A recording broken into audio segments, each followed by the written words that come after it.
जितनी भी मेरी क्षत्रियाणी बहनें हैं, अपने बच्चों के रग रग में भर दो, कह दो बेटा इस धरती की रक्षा करना तुम्हारा काम है। ये अयोध्या की माताओं ने अपने बच्चों को यही तो बोल दिया था। इसलिए तो राम जी कह रहे थे खरदूषण को कि काल भी सामने आ जाए, परशुराम भगवान को भी बोल रहे थे काल भी सामने आ जाए तो रघुवंशी मुंह नहीं मोड़ता, काल का भी सामना करता है। परमात्मा ने ये सब कुछ बनाए तो सबको पता है, लेकिन क्षत्रिय का वेश बड़ा मजबूत, इतने मोटे मोटे सरिया डाले हैं, जब तक कंधा सांड जैसे न दिखे तो महाराज फिर क्षत्रिय का बात का। छाती न दिखे एकदम चौड़ी तो काय का क्षत्रिय है वो। मूछें तो क्षत्रिय के ही होठ पर इतनी बढ़िया लगती है, लेकिन वो भी मुचमुंडू हो रहे हैं, नई फैशन में जा रहे, वो भी नई फैशन में जा रहे हैं। ना क्षत्रिय को जनेऊ रहा, ना क्षत्रिय को मूछ रही। हाँ, क्षत्रिय की मूछ और बंदर की पूंछ।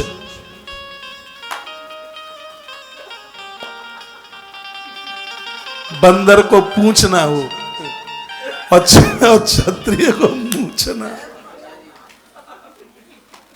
तो वो बंदर खाएगा और वो क्षत्रिय खाएगा। तो क्षत्रियों की तो मूछ छिल गई, बिल्कुल रही ही नहीं। अरे नहीं रही, वो तो रामलीला वाली भले ही लगा ले।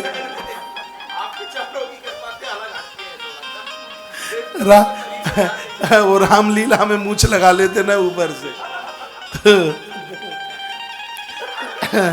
मेरी जितनी भी क्षत्रियाणी माताएं, जब तुम अपने नाम के आगे सिंह लगाओगे तो मुझे पता लगेगा ये बड़ी पक्की क्षत्रियाणी है।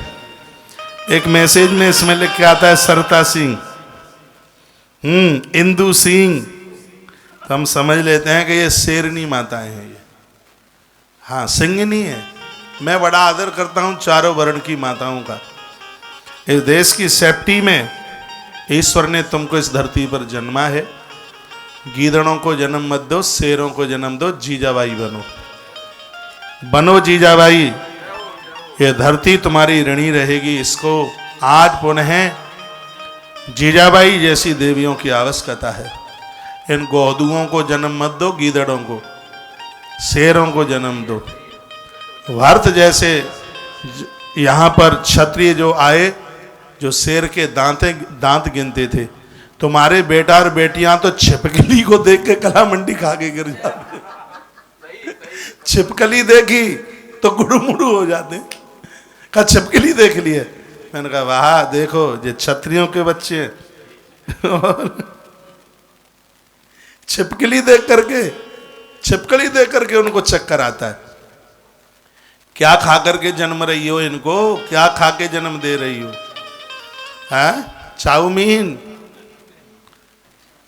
अच्छे बच्चों को, जो देश को, जितने भी ब्राह्मण सुन रहे हैं एक को पंडित बना दो, पोथी पत्रा संभाले। जितने भी क्षत्रियाणी सुन रही हैं एक के कंधे पर बंदूक, देश की सीमा पर पहुंच जाए, ललकार दे दुश्मन को। हाँ, अपने बेटे को फौज में भेजना, तनख्वाह क्या मिले कोई मतलब नहीं है, जो मिले सो मिले।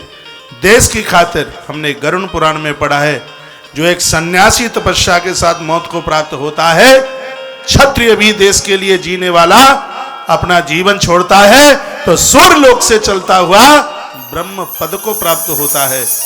इस देश के लिए जीने वाला क्षत्रिय का पिंडदान करने की जरूरत नहीं होती, उसके लिए गया नहाने की जरूरत नहीं होती, उसके लिए गया में तर्पण वगैरह करने की जरूरत ही नहीं होती, ऐसा गरुड़ पुराण में लिखा है।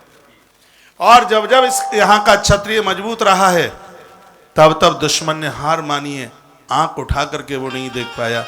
लेकिन क्षत्रिय माताएं गोधुओं को, गीदड़ों को जन्म देंगी तो काम चलेगा कैसे?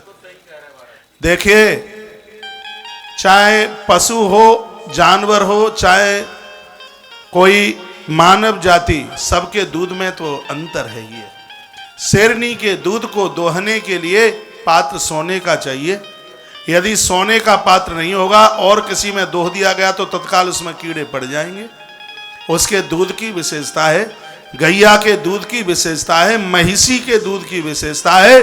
उसी प्रकार से क्षत्रियाणी नारी के दूध की विशेषता है कि वो अपने बच्चे को जब दूध पिलाती है तो उसके बच्चे के कंधों में ताकत होती है, उसके कंधे मजबूत होते हैं और दुश्मन की गोली फैल हो जाती है।